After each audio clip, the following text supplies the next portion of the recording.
Ben Q, what is going on here? Why is there so much flickering in the background? All right, so my monitor is packing it up. So I'm gonna do the unthinkable. I'm actually going to be trying to replace my monitor with a 65-inch TV.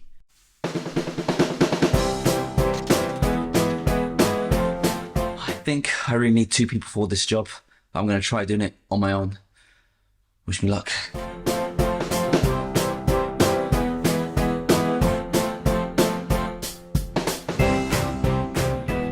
On the right here, big TV over here. I'll be sitting down kind of like this angle, 70 centimeters away from a 65-incher. Whoa.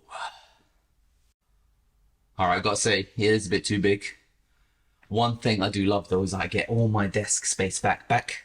When I had the monitor, my monitor had to be here and I couldn't use any of the space on my desk. Whereas with the TV, it goes all the way back. But I do feel like the stand itself is a bit raised a bit too high. So I'm having to look upwards, which is going to be annoying.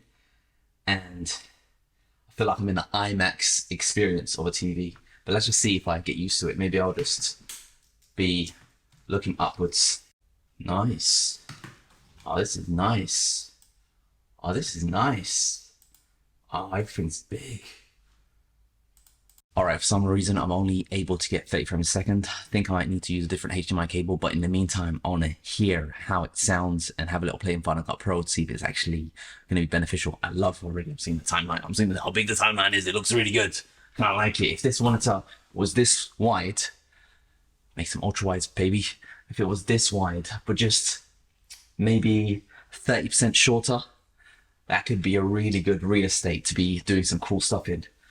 It's just the field's experience with some actual sound that's going to be like the end product sound, because for all my life I've been using the worst speakers ever. I've even been getting comments on my YouTube videos saying the sound is pathetic. So let's just hear out the sounds on the actual TV, which is one of the end devices that I'll actually watch my videos when it's done. So TV monitor is now the sound. It's not accurate whatsoever. It even says on the box that it's not accurate. It's just... Whoa, it sounds different. It sounds a lot more tinny.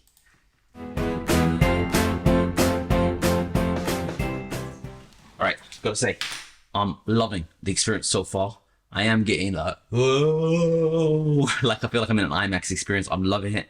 I do think 65 inches might be a bit too big for 90 centimeters of distance. However, if I did wall mount it, I could lower it slightly, which means I don't have to look up as much. So it's, I'm getting my arm twisted since I've already got this TV. I can just use it. One negative though, I don't like how I'm limited to 30 frames a second. I need to find what's going on with there. I think it's just the HDMI cable. I'll try a different one. But yeah, it's kind of nice. Another negative I don't like is that I can no longer change the sound using the keyboards. I need to always use the remote control, which is also a negative. But the quality of the screen looks really nice, even though I'm not at the maximum beautification settings.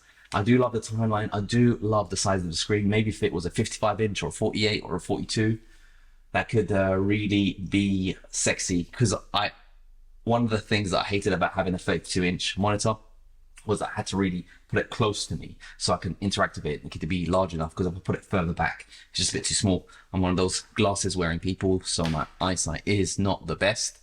But so far, I'm loving this experience. It's kind of, I'm definitely, if I do downsize my monitor, if I go from a 65 a bit lower, I'm definitely gonna have this wall mounted up there, because it's such nice real estate on the screen and it fits my desk perfectly.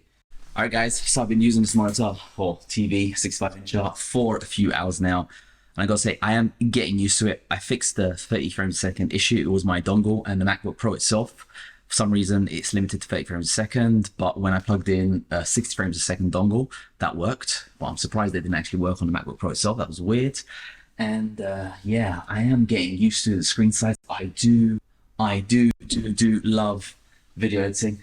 I mean, the text can be a bit small and all that kind of stuff, but you get so much real estate and you kind of just slowly get to adapt. And this is the main viewing area, and having a timeline is a gorgeous experience. And perhaps even if I did just move it back 20 centimeters, that could be enough.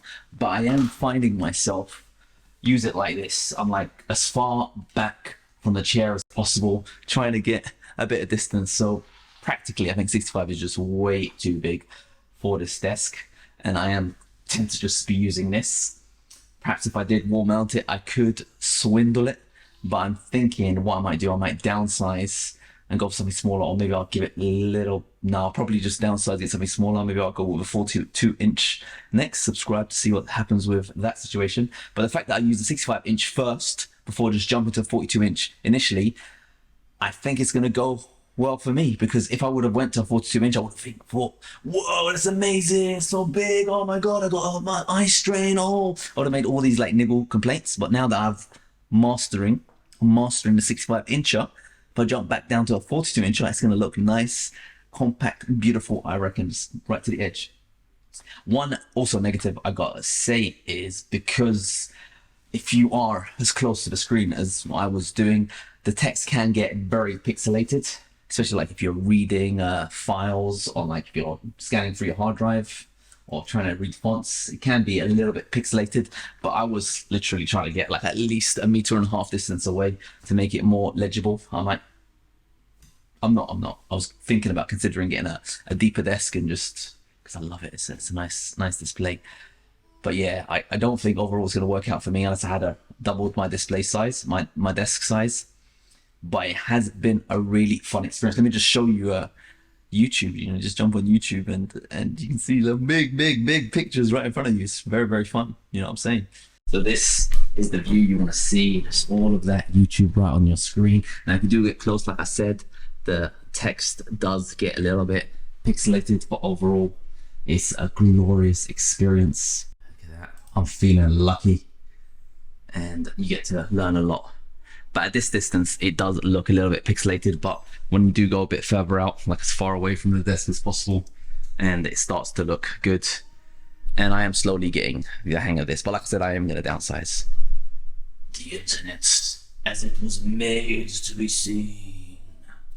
But I think what I'll end up doing, like I said, I'll probably get a 42-incher, subscribe for that. I'll probably wall mount this a bit higher up, just for jokes and giggles. So, because if it's higher up, I'm definitely going to get a lot more distance, angle it slightly down. Maybe I can have some security footage or some cool extra stuff on there. Anyway, that was a quick review of checking out 65-inch 4K IPS display. Actually, it's QLED monitor, TV as my monitor. Let me know if you guys are doing anything crazy like this on your home setup. And I hope you guys found this video useful and enjoyed the show. You know what I'm saying? That is the show.